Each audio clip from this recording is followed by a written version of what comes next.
Hey, I'm Kylie, former NICU travel nurse and founder of Passports and Preemies, and you're listening to Clocked Out, Life Beyond the Bedside. This podcast is for nurses who are ready to ask, what else is out there for me? Each week, we dive into what it means to thrive as a nurse beyond the hospital walls through conversations about burnout, alternative careers, travel, financial freedom, and wellness. Whether you're deep in burnout or just craving more freedom, you're in the right place. It's time to redefine what life after clocking out really looks like. I am beyond excited for today's guest. Her name is Courtney Refai. She is a NICU nurse living in Sweden. She is married to a Swede, and she flies back to California for per diem work about every 6 weeks.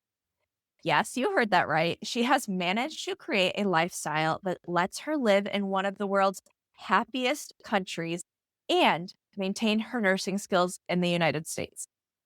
We're going to talk about how she makes it work, what she's learned along the way, and the surprising pros and cons of living what she calls a double life.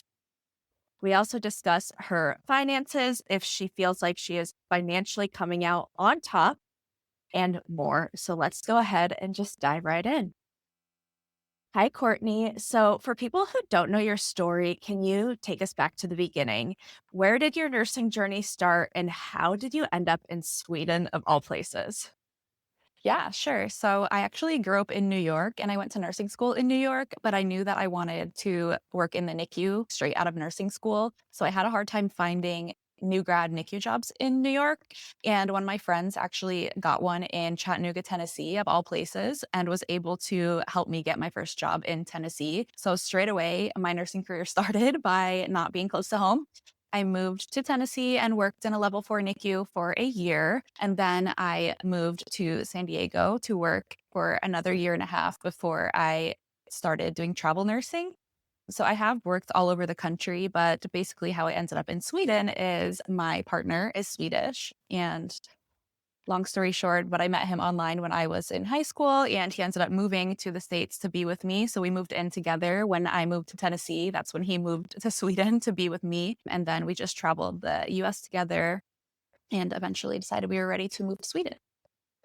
Okay, I feel like there's a lot to unpack there. So, first, I do want to say I like that graduated wanting to be a NICU nurse.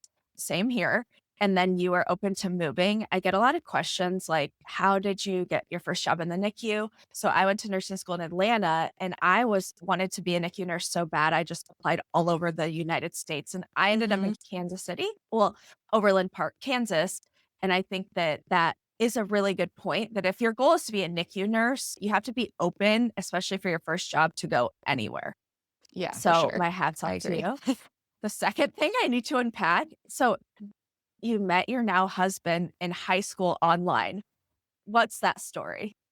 Yeah, I was 16 and there was a website called Chat Roulette, which is a random chatting Oh, I website remember where you it. can Yeah. video chat with people anywhere in the world. And then if you skip them, it's a roulette, so you can't find them again. And I was with one of my friends. We were just on there messing around and then came into a video chat with my now husband.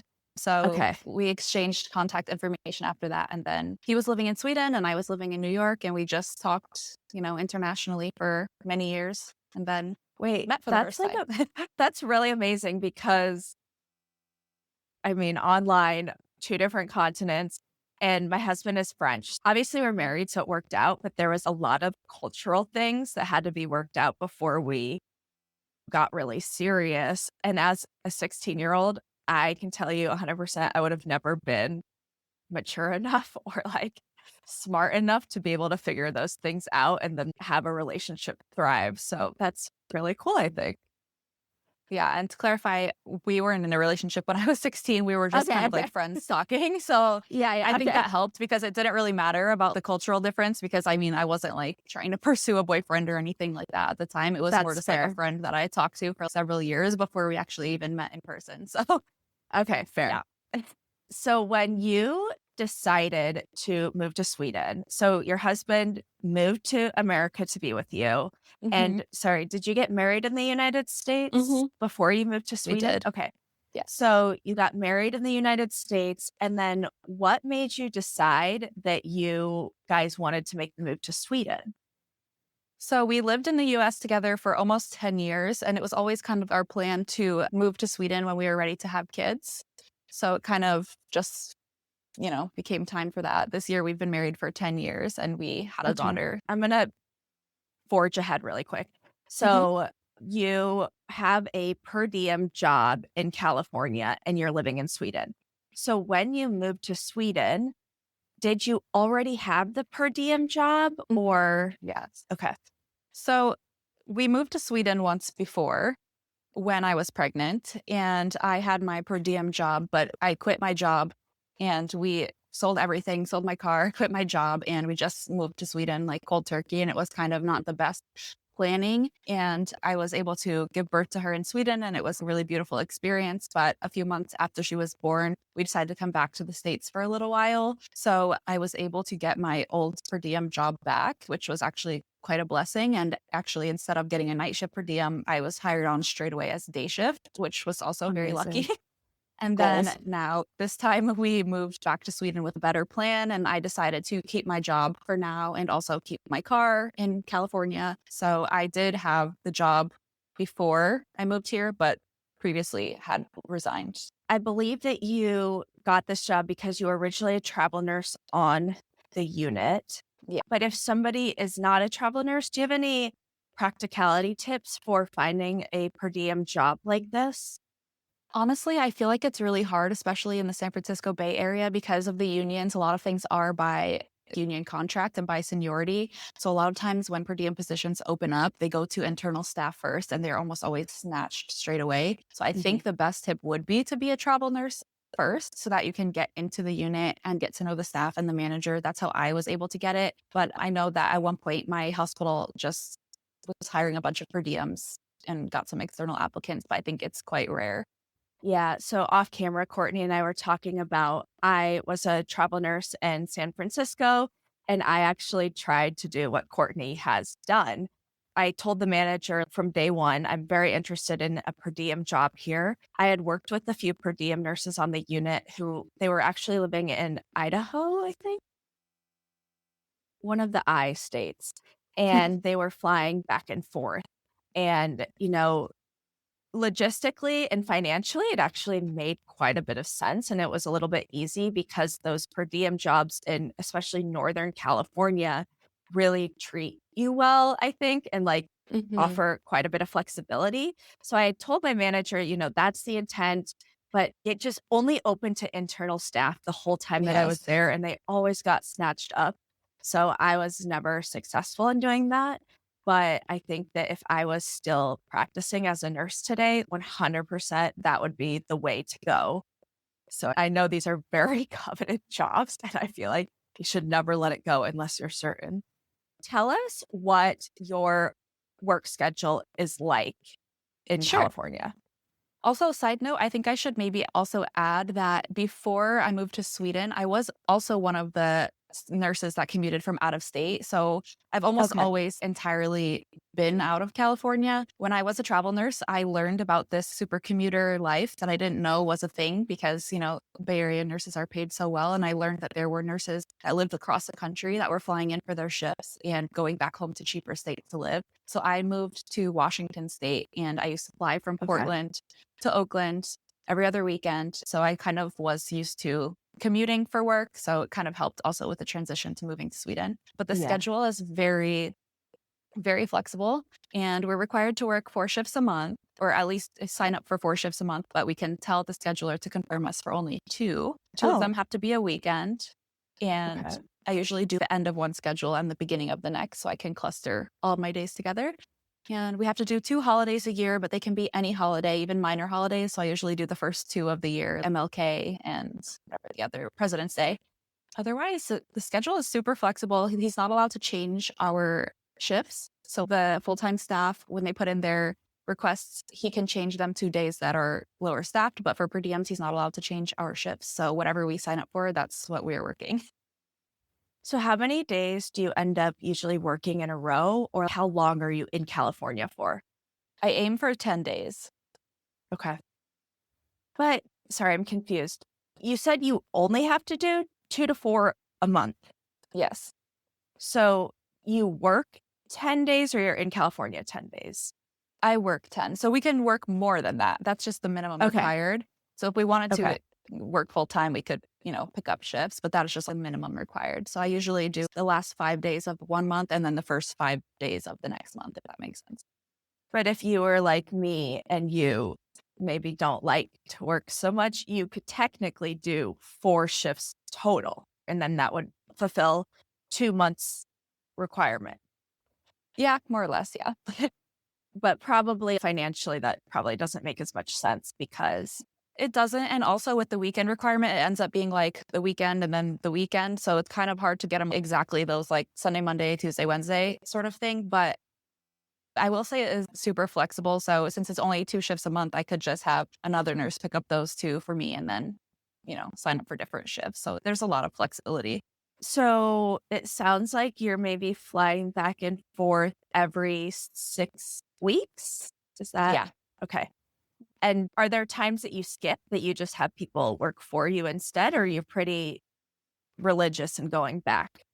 So we're allowed to skip 2 schedules a year, which means 2 months off, basically. So if you work the beginning of 1 month, skip the next, and then work the end of the next, you could technically have a little bit more than 2 months off, which is what I did this summer. So I was able to take 2 months off straight in the summer to be in Sweden because the weather is nicer here in the Wow. summer. And then in the winter, it will be nice to, work a little more frequently.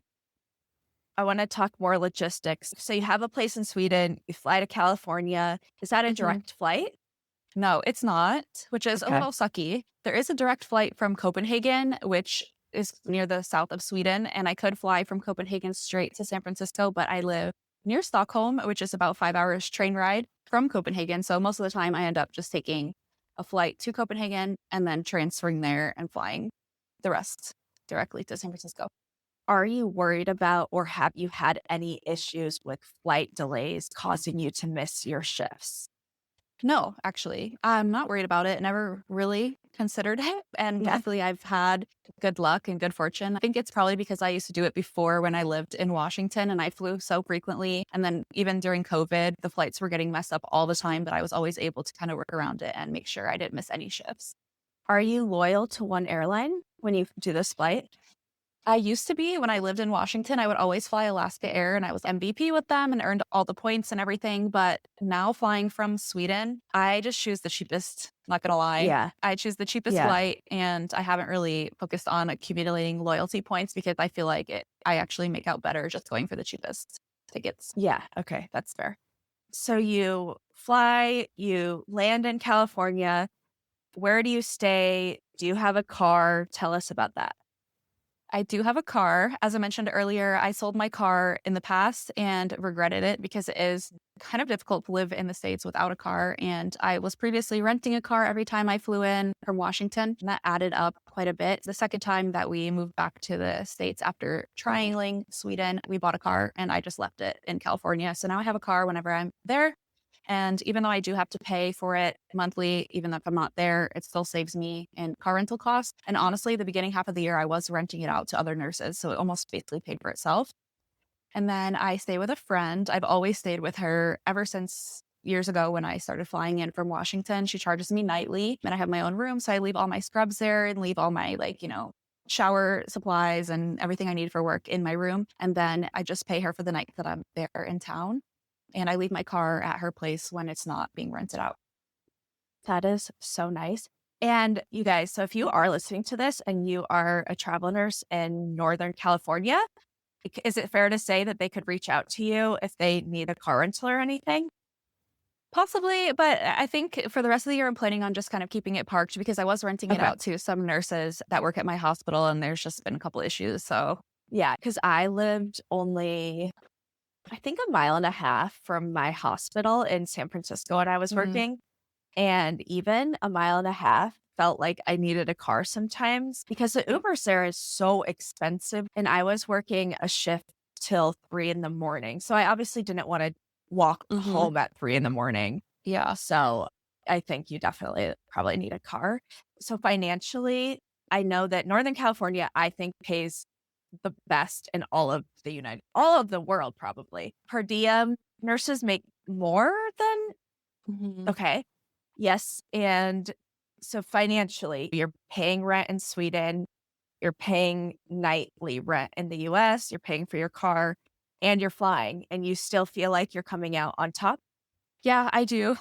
I mean, we'll see at the end of the year when I do the final calculations, but it feels like I basically make in 10 days what I would make if I worked full time in Sweden for 2 to 3 months. Okay. So it definitely makes more sense because it frees up my time. When I'm here in Sweden, I can do other things rather than working.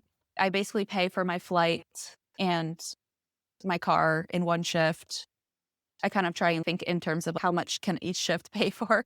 I think a lot Right. of nurses do that. But yeah, I do feel like I am coming out financially on top. And taxes, because Mhm. Sweden has some of the highest taxes, I think, in Europe. So Yes. even after taxes, I know there's a rule. Sweden and US have a specific deal. Can you tell us about that? Yeah, it's basically a double taxation treaty. So I'm not taxed twice on the same money, but I am taxed in Sweden because I'm a resident. And since the rate is a lot higher, so it's like 30% and up to 50% after a certain dollar amount, I basically have to pay the difference of what I've already paid to the US to the Swedish government. So I'm not paying double, but I am paying the most of the two. And both countries are Yeah. getting taxed from me. Yeah. Okay. That's fair. It's kind of shitty, but people ask me a lot, like, oh, are you going to be a nurse in France? And number one, you have to speak French, even at the American hospital. So, no, not yet. But like you said, the nurses in France get paid, I think, like 2,000 euro a month ish. And they're working their asses off. And it's, yeah, I mean, I would rather, you know, I think that you're probably financially doing well because I know how much in California generally they pay. But I would rather be making a lot less money and not working as a nurse versus working my butt off at the Yes. hospital, running around for 2,000 euro per month personally. Agree. So I understand where you're coming from when you say the pay is a little bit lower in Sweden or, in Europe, I think Yeah. as a whole. And also considering that I fly and I work so few shifts, it does feel like I have a really high salary, but at the end of the day, it doesn't feel like I'm super wealthy having a super high salary for an entire month because I am only working a couple of shifts a month. So I feel like I am making sort of an average Swedish salary by basically working 4 days a month, which always leaves room for me to work more if I want to. It's definitely, like you said, it's better than going a whole month working full time, being exhausted with different working conditions than we're used to. Well, yeah, and the average salary here in France is 40,000 euro a year. And I don't know the average in America right now, but if, in 40,000, it's pretty livable in France. And a lot of people that I have met and know in France, that's their salary and it's fine. But I think Mhm. in the US, if you said, oh, I make 40,000, you would be like, how are you surviving on that? Yes. It's kind of Yeah, crazy. it is crazy. It feels the same here. It feels like the average salary in Sweden is way lower than the US, but everyone just lives comfortably. Like they afford to go on vacation every year. They have nice clothes. They don't have the struggles that we have in the US. So I feel like I'm adjusting to that because, being a travel nurse and working per diem, we're used to a high salary, we're used to a certain lifestyle. And then coming to Europe, I don't know if maybe you can relate. It's a little bit of a shock, like a financial shock, which is fine. It's a whole part of the journey and the culture differences. But it's definitely interesting to see how, yeah, people live such comfortable lives on much lower salary than we're used to. For sure. But I don't know in Sweden, but like in France, it's okay. So we just went to Seattle for 2 weeks and it was $75 to go 5 miles in an Uber. Here in France, it's 12 euro to go somewhere. Our Mm, groceries, like yeah. maximum, we spend 70 euro a week on groceries at the very maximum. Yeah. And in the US, it was never like that. So I think your salary is a lot lower. You are getting taxed, but everything is affordable. Even going Mhm. to dinner, we celebrated my birthday at a really nice restaurant. I got a full ass lobster dinner, and we had wine, we had appetizers, we had cocktails, and our whole entire bill was 150 euro. And it's like, I can Yeah, barely there's no by way. myself in Chicago buy one dinner for less than that. Yeah. So I think people are shocked when they're like, that's how much they make in Europe. And of course, I've had moments like that, but it's so comfortable to live here and people vacation And you're right, they have nice Mhm. things and they afford to go to the gym and they are affording everything that you afford in the US. It's just a lot more Mhm. affordable. So, You know what's interesting is my flights from Stockholm to San Francisco on average cost about $450 round trip. But if you change it so that the starting destination is San Francisco, round trip to Stockholm, it's almost always double, if not more, which is also interesting. that's really interesting. Okay. So I don't think Julian's going to listen to this episode. So I'll go ahead and say, so he turns 30 in December and we are going to be in Nebraska and I want to do something special. And I have something in mind. I'm not going to say it in case he is listening, but I looked into like, he really wants to go to Miami. I looked into flying us to Miami, Mhm. California, Mexico City. It'll be the end of December. So it'll be cold. So I want to go somewhere warm. The flights for one person are $800, the That's cheapest I insane. could find. I know, and like you said, I'm flying to the US and France, like 800 maximum. Ideally, it's 500, but yeah, it's kinda makes me sick It's and wild. annoyed. Yeah. I wanna throw my computer when I'm like, "Why is it $800 to fly 5 hours in the United States?" Yeah, I know. It is crazy. I just flew from California to Florida on my last stretch while I was there and paid more than I paid to fly there from Sweden. So Yeah, I feel you. yeah. I'm not surprised, yeah. Okay, you travel a lot back and forth. Tell Mhm. us your best money saving tips. And I'm asking this because I saw that you had partnership with trusted house sitters, which I've never Mhm. heard of. So could you Oh, tell us about trusted house sitters or anything like that that you have tips for saving money when sure. traveling? So, because my job is so flexible, usually I book my flight before I sign up for my shifts. So, I look for the cheapest dates to fly. So, I usually save money on my flights by doing that. And then I always fly the cheapest airline. I don't pay for anything extra. I don't check a bag or anything. I try and keep the flight costs super low. Trusted House Sitters is a website that basically you pay a one time annual membership fee. And then once you pay, you have access to hundreds of house sits all over the world. Me and my husband did one in Ireland a couple years ago, and we stayed in a beautiful house just watching a cat. This was just for a tourist trip, a vacation. And then recently I started thinking, should I check if I could do house sits in the Bay Area to try and save some money? And the past two times I've gotten a cat sit, which was about 10 days of my stay last time. Sometimes I'm there for 12 days with the flights and everything. So that saved me a lot of money. And basically, in exchange for pet sitting, you get accommodation. So even though you're not getting paid to pet sit, you're still getting a free place to stay. So that is actually a really good money saving hack. And in the Bay Area because it's very expensive to Yeah. like rent there. So that Yeah, is a really good. I feel like I should look into this. I like it. for sure. Knowing what you know now about, because I think you have what people would consider a cushy job, but obviously it comes with sacrifice. Like you're sacrificing time with your family, even though you have a lot of days off in Sweden, Mhm. flying back and forth has to be a little bit tiring. Knowing what you know now, is this still the route that you would choose? Yeah, for sure. 100%. I think as a nurse, we get so used to this certain lifestyle of working 3 days a week that the idea of working 5 days a week can be kind of intimidating. And Yeah. yeah, I think a lot of people would consider my job to be kind of cush, although, like you mentioned, it does come with some downsides, including traveling, but definitely still feels worth it and fits in with my lifestyle the best. And do you receive any judgment?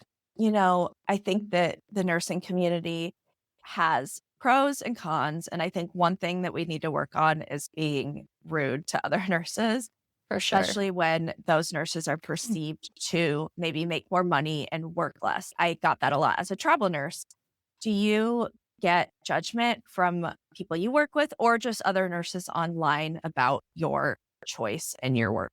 I would say I've never actually had any negative comments until I recently started sharing a few videos of my story on TikTok. My unit itself, the nurses, everyone is amazing. There's several nurses in my unit that fly in from other parts of the country. So it's never been an issue in my workplace. But once I started sharing my story online, for the most part, I'd say 90% of nurses were so supportive and were eager to learn more. But there's always those random mean nurses that say I'm taking jobs from the locals or get angry about me having a job that is hard to get for other people, even though they don't consider that I was local at one point. I mean, yeah.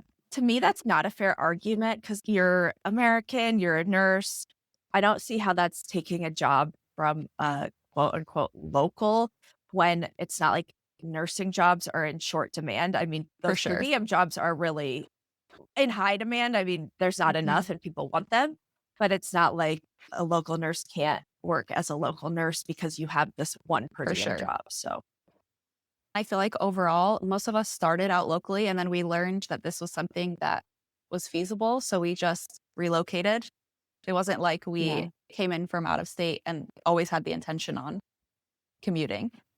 Even if you are living in Sweden and you're looking for this job and you took it, that wouldn't be my first mindset to be like, oh my Yeah. God, she just took it. I was honestly like, God, I wish that I haven't practiced for over 2 years. So I don't even know. I think I'd have to do some stuff before working as a nurse again, but totally would try to get a per diem job like Courtney has because this is the best of both worlds, I think. I also feel that, and more than just keeping my job, I feel like last time when we moved to Sweden, I was missing aspects of my culture and being back in the US. It's almost like I get a little excited to be back. I have my car, I get to go to my stores, see my friends, to be on the same time zones as my family and friends. So it is more than just work. It's also connecting me to my culture in a way without completely abandoning everything, which I think is not super common for people who move countries, of course. I know moving countries can feel very lonely. So I imagine that going back to California like you do kind of squashes that feeling, maybe. Do you get emotional whiplash from being between Sweden and the US? In the beginning, like earlier this year, I was so excited to go back to California. I missed it. The weather was horrible in Sweden. It was also really new and I was still adjusting. So I was super excited to be back. And then when I would fly back to Sweden, I would kind of be in a little slump, like, I'm back here and maybe it wasn't the best decision. But the last time I went, I was actually shocked to be back in the States. I was like, wow, people drive so crazy here. It's like a reverse culture shock. And I spent 2 months in the summer in Sweden where it's super calm and peaceful. And being back in the States was a bit of a shock. So I was actually looking forward to coming back to Sweden at the end of my last trip. So I think it's starting to shift a little bit. Also, I relate to that because the longer I'm in France, the more that used to bother me about France and that I liked about America, it's kind of reversing now. So, Yeah. yeah, it's like every time I go back, I find a new grievance about the US. And I'm like, oh, I hate that we do that, even though I used to Yes. really like that we did those things. Like, this is off topic, but one thing that I used to love about America and hate about France, and now it's switched. Okay, in the US, when your glass of wine or your cocktail is almost gone, I loved when they came over, like, do you want another one? And then you had the other one before you were even done with your first one. Maybe it's Mhm. me getting older and maturing and trying not to drink as much, probably not. But in France, it's like you finish your drink and then you literally have to wait for 10 minutes and then find somebody and wave them down and be like, can I have another one? But now I hate in the US that I have a little drink left and they come over and they're like, do you want another one? And I want to be like, I'm not even done with this one. Yeah. And then you start to realize it's actually just them upselling you, trying to get you to spend Yes. more. You find the motivation Yes. behind it and you're like, wait a second, I'm on to you. Yeah. Yeah. Yeah. Yeah. So, what do you like about well, I mean, you've kind of answered it, but let's do it again. What do you like about this lifestyle that you're living? So I love that I can have the best of both worlds, be in Sweden and sort of transition a little bit easier than just abruptly leaving everything behind. It is comforting to me to have some connections and ties back to the US, like my job, my car, my friends and family. I also really love that I am able to keep up my nursing skills for one, and also have such little requirements on work and so much flexibility that when I'm here in Sweden, I basically have 6 to 8 weeks free to pursue other things or find new hobbies and be present with my daughter. I feel like I'm a stay at home working mom sometimes because Yeah. I'm home with her so much. And then I also am able to still get an income. So it's definitely a unique situation, but Is it true that in Sweden, the government pays the grandparents to watch the grandkids? so you get parental leave. It's 480 days of parental leave. And a new thing that they recently passed is that you could gift your parental days to grandparents. So instead of them going to work, they can be with the kids and get paid to be home for those days. Okay, stop. Did you say 480? Yes. So over 1 year. Yeah, more than a year. Yeah. You guys, Courtney's face was like, wait, did I say that right? Oh my gosh, that is Yeah. wild. I love that so much. Wow. Okay, cool. On the flip side, what's the hardest part about living this way between two continents? Obviously, double everything, double bills in some cases. I have 2 phone bills, I have 2 bank accounts, I have 2 cost of living in a sense, my rent in Sweden and then paying for a place to be in California. And also keeping up with the bureaucracy of taxes and figuring out the best way to make it financially make sense. Those are a little bit tricky, but I think that it's just a part of the adjustment and not every job is going to be perfect. So you have to kind of take the cons with the pros. Totally, totally. What are some differences that you find in Swedish versus US health system? Aside from the cost, I feel like that's an obvious one. Sweden Because has it's universal free, healthcare.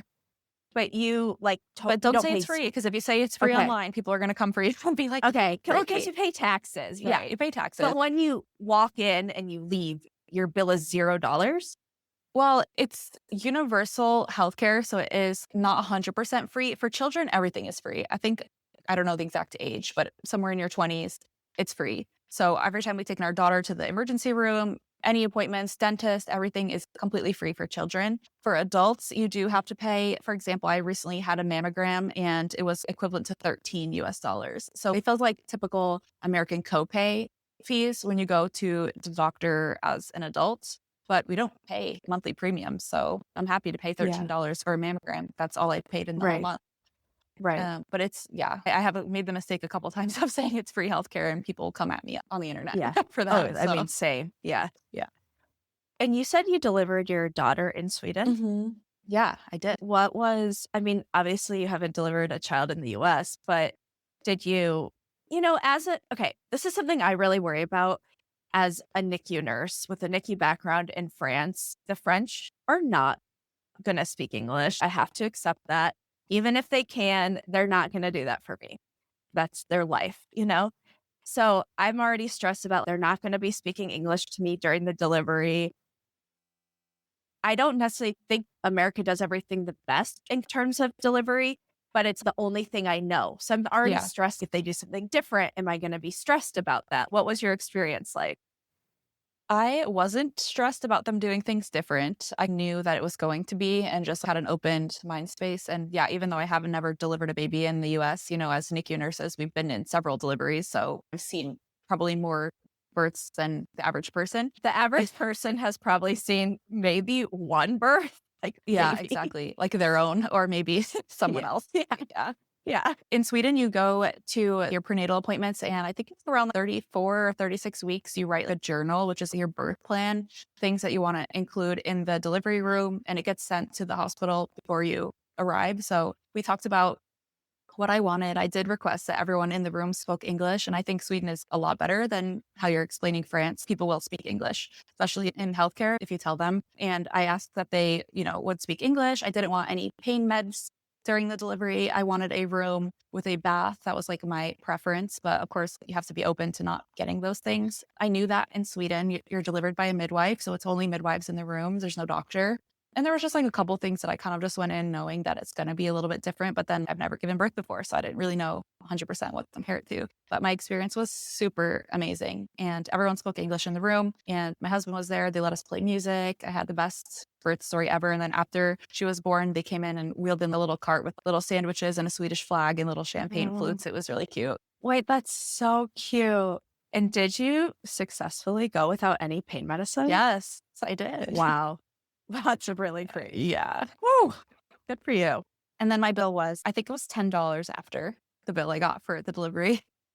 I love it. I think in France, they actually will, after you deliver. So I think you stay in the hospital for a week Mm. in France, and then Oh, they will send a midwife to your house, which I guess makes sense because here it's like you have to take public transport for everything. mm, So they send a midwife to your house to help with breastfeeding for the first few weeks, I think. I'm not quite sure, but did you guys have that's that? nice. We didn't have that, but we had the first pediatrician appointment. They came to our home. once or Okay. twice. But it was funny because she rode her bike and I delivered in January and it was the middle of winter and she just rode her bike with the scale on the back and she came with the little vitamin D drops and everything and just did everything in our apartment. Okay. What advice do you have for any nurse who might be interested in exploring a similar path as you, living in a different country and commuting back for work? My biggest advice would be just try it. We're so lucky as nurses. If something doesn't work out, we have a million other options. So why not just try it? I'm a big advocator for make work work for you. So I'd want the job to fit into my life. I don't want it to be the other way where I'm basically living to work. So yeah, just try it. You never know. It could be amazing and it could be horrible. And if it's horrible, you can always go back. And that's my mindset of being in Sweden. Sometimes when I get stressed out or question my decisions, like nothing is permanent. You can always go back. And Amen. I it's love that relieving. make work work for you. Yeah, Yeah. totally. That's always my mindset is like, you can try it. And if you don't, so many people are like, should I try travel nursing? I'm like, if it's a thought in your head, you should try it. Like, Yes. you can go back to staff nursing or get Mhm. another nursing job. I actually originally, when I didn't get the per diem job, you guys, this is just another idea I have for you. So when I didn't ever get the per diem job in San Francisco, I was trying to brainstorm other ways. I eventually made enough with passports and preemies that I just decided to step away from nursing. But my original plan before I started making enough money was to move to France with Julian and then come back for one travel nurse assignment a year and then Mhm. just do a 3 month and then come back to France and then go back and do a 3 month and come back to France for the the rest of the 9 months. So if you guys are interested in finding a per diem job and you can't, I think that that is like maybe, I mean, you don't make as much money, but it still might be a feasible option if you are desperate to live in another country. For sure. There have been some Well, people who especially, commented on my videos saying the same thing. Like yeah. some nurses are like, I just do one contract a year in the summer. And I live in France or I live in, whatever country. Yeah. And especially if you live in like, I mean, France. Okay, France, I don't think is like cheap if you're coming to be a tourist, but like it's a cheap place to live. Our rent is €1,200 a month. So it's like you can, but you could also live in like Southeast Asia, which is so cheap. Yeah. I think Portugal is very affordable. Spain, like you can find a country that your cost of living is low enough that I think if you do one travel nurse assignment, a high paying one in the US, you could stretch it enough. You might have to, I don't know, work at a coffee shop or do something else in the country you're at, but it's a way to try to get out if you're Yeah, interested. for sure. How has this lifestyle changed your view of what it means to be a nurse, what it means to have freedom? That's a really good question. I guess I've never really actually thought about it, but thinking about it now, I feel like it took me many years to basically realize that nursing can work for me rather than the other way Mhm. around. Because I know my first nursing job in Tennessee, we had mandatory overtime. You felt guilty for calling out sick. We had too many patients per nurse, unsafe assignments. We still used paper charting. There was a lot of things that were just crazy. And I mean, as travel nurse, I've worked in other states as well. Like I've done a contract in Georgia and in Washington. And just seeing that some states actually don't prioritize nursing and nurse safety and patient ratios, and then finding a place that does exist feel like changed my perspective a little bit that like that should be the golden standard, but it's not. But maybe if Yeah. more nurses leave other states and go for jobs in California, then the other states will start taking note, Yeah. hopefully. I think the South is notoriously bad for nurses. It's horrible. Yeah. Yeah. So, what does your dream life look like 5 years from now? Do you picture yourself still having this per diem job and living in Sweden? Or ideally, what would your life look like? So I am quite an entrepreneurial type person. As I was telling you off camera before we started, I started a t-shirt business a few years ago called Minimal Nurse. I've started a couple businesses over the And years. you guys, this t shirt, okay. So, Minimal Nurse, first off, your shirts are so comfortable, but I have one and I love it. And I'm going to leave a link in the show notes if you want to check it out. Yeah, and I Sorry, go think ahead. that you're good, you're good. Having this job gives me so much flexibility that I feel like I can actually tap into other creative hobbies or passions, and I think 5 years from now, I could see myself still commuting, but maybe less. Right now, I do every 6 weeks and do 10 shifts. Maybe 5 years from now, I can just go 2 or 3 times a year, maybe just in the winters and bring my family with me and then just be off for several months, from spring, summer. I started a community group here in Stockholm. So I host events and meetups and things like that. And I'm doing a Christmas tour actually through Scandinavia in Cool. December. So I think I could see in 5 years from now, just leaning more into entrepreneurial passions and hobbies. I started creating content on social media, similar to you. So definitely open for a lot of things. Yeah. I love it. And okay, I have to ask everybody this question. So it's Mhm. going to be a two-parter. Number one, where is your favorite place that you've ever traveled to? And don't say anywhere in Sweden because that's the second part. Okay, sure. I think Thailand Okay. was really amazing. We became scuba certified. We did a lot of scuba Oh, cool. diving. We did snorkeling. It's also super affordable. I remember getting my nails done. It was equivalent to $6 the day before we left. I just got them redone again. And it was just really nice and different culture. The food was delicious. We got massages all the time. It's also special to be in Asia when you've never been there before. Where did you go in Thailand?